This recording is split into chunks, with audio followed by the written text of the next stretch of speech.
In this tutorial, we are going to explain the customizing tool for Empower Mails in more detail. To be able to make settings in the customizing tool, you must first install it. Therefore, simply contact your contact person at Empower and you will receive the corresponding download link. After successful installation, the tool can be found under the following path. For more information on how to install the customizing tool, please watch our corresponding Empower Docs tutorial.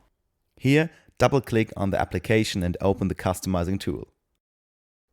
Once the customizing tool is opened, you have a variety of settings displayed. In this tutorial, we want to focus on the Empower Mails specific tabs. These are Mail Settings. In this tab, you can specify whether signatures that were not created using Empower Mails should be archived or deleted. And we would like to do this to ensure brand conformity and therefore keep the settings as is.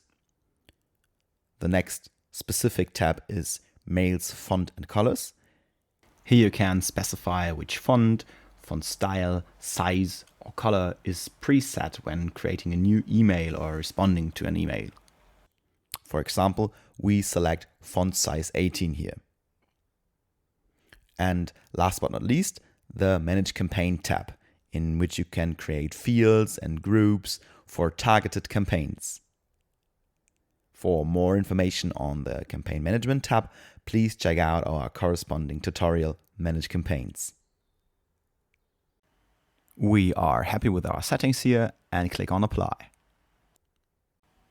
Empower Mails now adapts all settings to the Empower Outlook configuration.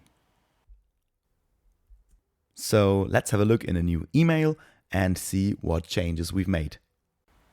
And as you can see in this new email, the preset font is Segoe and the preset font size is the one we changed to font size 18. Now feel free to test these functions yourself and save valuable time.